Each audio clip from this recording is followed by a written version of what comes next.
আজকে আপনার সেই স্বপ্নই আবার পূরণ হবে। আমিও আপনার স্বপ্ন পূরণ দেখতে চাই,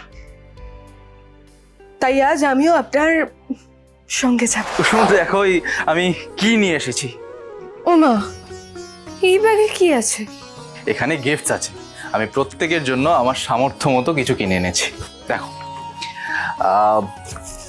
এই যে এটা হলো বাবার রুমালের বাক্স, তারপর এটা হচ্ছে মায়ের বুক, মায়ের ফেভারিট বুক, অ্যান্ড এই কোথায় গেল, এই তো এই দুটো হচ্ছে ঈশান আর অনুশ্রীর জন্য পারফিউম।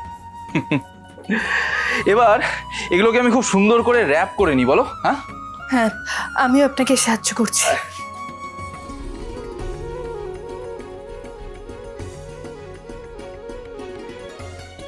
কুসুম, এরা তোমার জন্য। আমার জন্য? ছোট সাহেব, আমার জন্য উপহার আনতে গেলেন কেন? কুসুম, কারণ আজ আমি নিজের বাড়িতে আমার পরিবারের সদস্যদের কাছে যেতে পারছি শুধু তোমার জন্য। মা কিন্তু আজ আমাদের গেস্ট হিসেবে নয়, আপনজনদের মতো ইনভাইট করেছে কুসুম, আর তুমিও যেতে রাজি হয়ে গেছো। তুমি আজকেও যদি যেতে রাজি না হতে, তাহলে হয়তো আজও আমার যাওয়া হতো না ওই বাড়িতে। তুমি ভালো করেই জানো কুসুম, আমার কাছে আমার ওয়াইফের খুশির থেকে ইম্পর্টেন্ট আর কিচ্ছু না।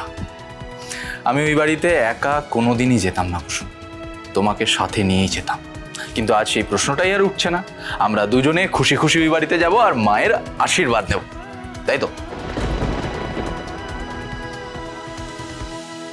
তুমি খুশি তো কুসুম?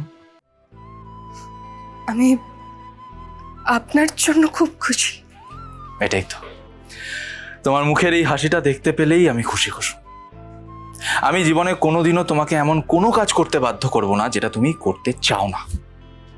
কিন্তু আপনার খুশির জন্য আমি সবকিছু করতে পারি ছোট সাহেব। আপনার স্বপ্ন ছিল গাঙ্গুলি বাড়িতে আবার ফিরে যাওয়া, আর আজকে আপনার সেই স্বপ্নই আবার পূরণ হবে। আমিও আপনার স্বপ্ন পূরণ দেখতে চাই, তাই আজ আমিও আপনার সঙ্গে যাব। আমার কি মনে হচ্ছে বলো তো? আমার মনে হচ্ছে আজ ফাইনালি সবটা ঠিক হয়ে যাবে। আমাদের লাইফের আফসোস, দুঃখ, কষ্ট এসব আর কিচ্ছু থাকবে না কুসুম।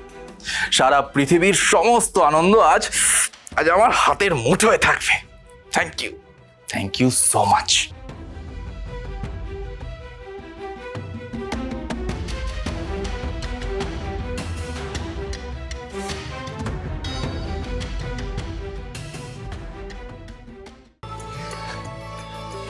ওই তো ভাই দ্বারা চলে এসছে। কই? ও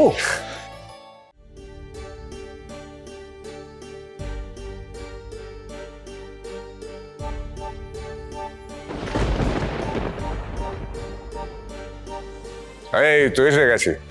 আমার বাড়ির বড় বউ আর বড় ছেলে চলে এসেছে, তাদের নিজের জায়গায় চলে এসেছে। তো এই তো ইন্দ্রাণী, তো বিন্দ্রাণী, আমি বলছি যে তুমি ওদের বরণ করে ঘরে তুলবে তো? এই তো মনি, বরণের থালা গুছিয়ে নিয়ে চলে এসেছি। দাদা, হ্যাঁ। তুমি বলো, আজকের দিনটা দেখার জন্য আমরা সেই কবে থেকে অপেক্ষা করে আছি। ফাইনালি যখন সেই দিনটা চলে এলো, আমি যেন আর বিশ্বাসই করতে পারছি না।